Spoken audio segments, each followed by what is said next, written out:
си ту. Повеќе од 1 милион евра годишно трошат општините на забавни манифестации и изведувачи. Најголем дел од парите одат кај изведувачи како Северина, Јелена Розга, Саша Ковачевиќ. Може би досега некаков мит постоеше дека станува збор за некакви донации, дека плаќаат некои фирми. Овие се 1 милион евра пари од буџетите на општините, значи од граѓаните. Но истражувањето на Центарот за граѓански комуникации покажува дека овие постапки не се транспарентни и дека вообичаено нема јавни огласи. Како би пуштили нешто на тендер и на аукција кога станува збор за уметност и кога станува збор за изведувач? Има ли начин, ако не се троши помалку, тогаш барем да се троши потранспарентно на музичари и манифестации?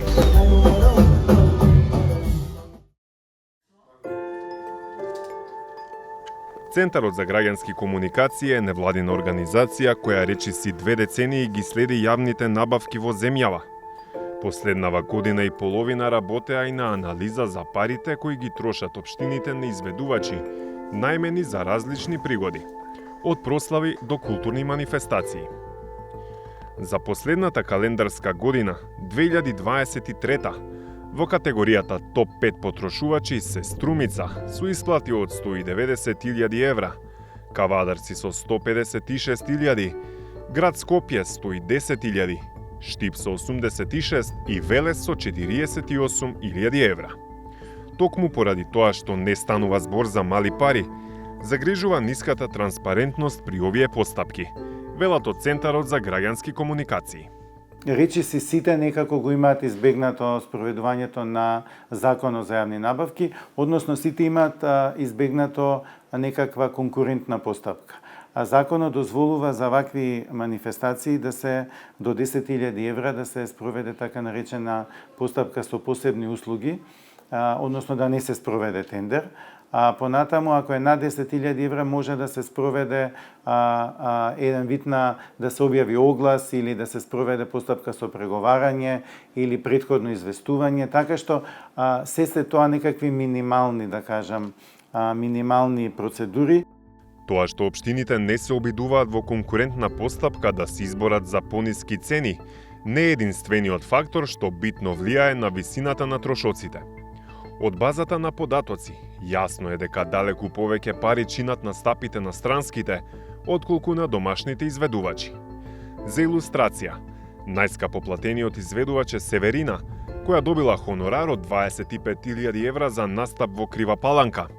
Следува Јелена Розга, која инкасирала нешто повеќе од 22.000 евра за настап на етноплоштад фестивал во Берово, а Харимата Хари наплатил 19.500 евра за настап на Неготинска вечер во Неготино.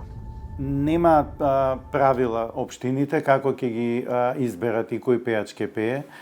Предпоставувам пак е некакво прашање на некоја лична преференција или може би се следи трендот кој е популарен, не знам, имајќи предвид дека во 23 и 24 годините што ги анализиравме, некако слични пејачи се вртеа во информациите од општините, некои и лани и годинава биле ангажирани, така што предпоставувам дека е некаков тренд.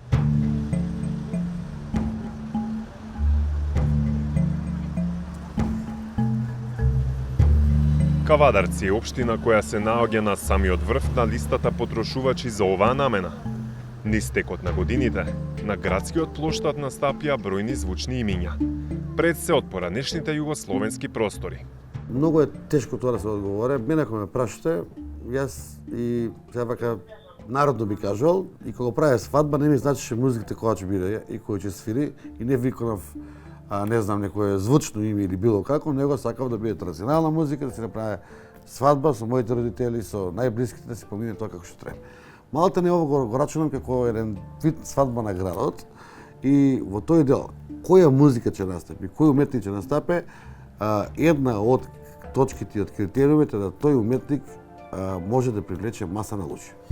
Во оваа општина, наместо директна исплата на финансиски средства на артистите, секоја година се најмува маркетинг агенција која ги организира манифестациите. Според истражувањето на Центарот за граѓански комуникации, Тоа отвора можност за зголемување на трошоците, но е пречка и да се открие кој изведувач колку пари добил за настапот. Градоначалникот Јанчев вели нема друг начин. Тој лично не може да дојде до звездите, а камоли да преговара. Ние како општина, ниту јас како Митко Јанчев, а верувам дека и вие лично, не може да се обратите до ниту еден уметник или изведувач од тоа ниво. Сите си имаат своји менаџери, си имаат подменаџери, си имаат подпишани договори за во која земја со кој разговараш. И никогаш до сега ние директно не сме разговарали ниту со еден изведувач. Макар и македонските изведувачи од малку повисок ранг не разговараат директно со преговарачот, него си имаат своји менаџери. Покрај Кавадарци свое место кај поголемите трошаџи зазема и општината Штип. Па до градоначалникот Иван Јорданов ги упативме истите прашања како до неговиот колега од Кавадарци. Како општините одлучуваат кој музичар ќе биде ангажиран за одреден настан и дали недоволната транспарентност остава простор за сомнеш дека народните пари се трошат нерационално. Секогаш до нас како локална самоуправа стигнуваат одредени понуди од страна на музички имиња кои што сакаат да учествуваат на овие манифестации кои што ги организираме како општина. Истите овие понуди се презентираат пред советот, пред советниците, се усвојуваат со одлука на совет и подосна нивното ангажирање нормално се исплаќа. Градоначалникот на Штип е свесен дека законот им нуди можност да ги протнат набавките на ваквите услуги, речиси без никаква транспарентност, особено ако се во вредност до 10.000 евра, но препознава дека тоа треба да се смени. По однос на изборот, начинот, информацијата која што се пласира во јавноста, е секако потребно да се движиме во овој правец, да се направи одреден исчекор во подобрување на транспарентноста при изборот и нормално информирање на јавноста по однос на висината на средствата со кои што се ангажираат сите изведувачи. Кога се во прашање домашните изведувачи, истражувањето покажува дека општините потешко го одврзуваат кесето. Годинава во 10 најплатени изведувачи имаше место само за 2 лица од Македонија. Бојана Скендеровски, која наплатила 13.000 евра за настап во Неготино, и Каролина Гочева, чиј настап во Крива Паланка ја чинела општината нешто повеќе од 11.000 евра. Само уште еден македонски артист годинава добил повеќе од 10.000 евра за настап, Кирил Џајковски за ревијалната вечер на Фолкфестот во Валандово. Но други релативно познати имиња од домашната сцена настапувале и за многу пониски хонорари.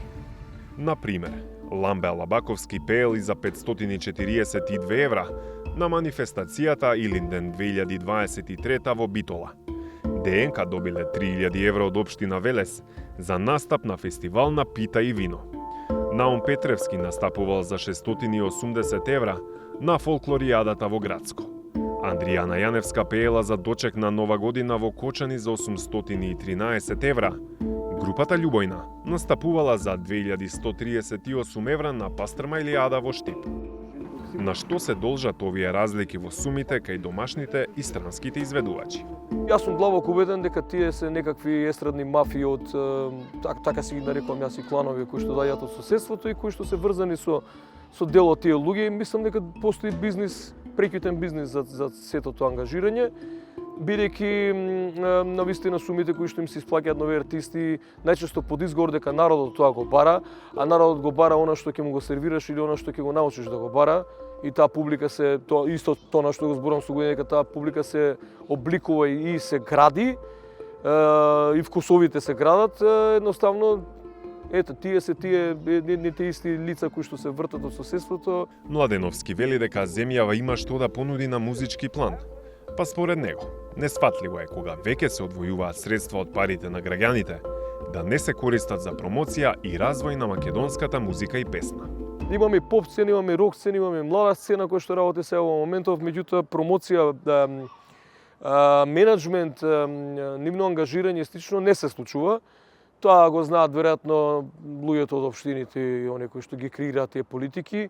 Најчесто тоа е изговор дека нели публиката тоа го бара, а по моје лично убедување тоа не е така, туку најчесто во тие кабинети, во тие простори на општините седат луѓе кои што си имаат свој некаков личен вкус или своји желби за ангажирање на одредени артисти.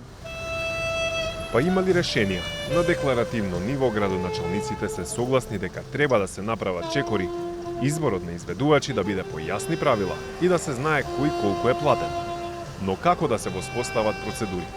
Првиот човек на Кавадарци има оригинален предлог – да се формира државно тело, кое би било лиценцирано, да преговара во име на која било од општините. Како би пуштили нешто на тендер и на аукција кога станува збор за уметност и кога станува збор за изведувач?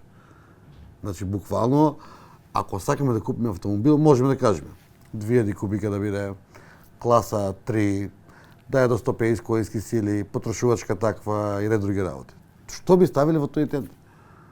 Значи, буквално не знам, да знае да пее српски, да го расположи народот, да биде симпатичен на бината. Буквално не гледам тука начин како ние тоа би го направили.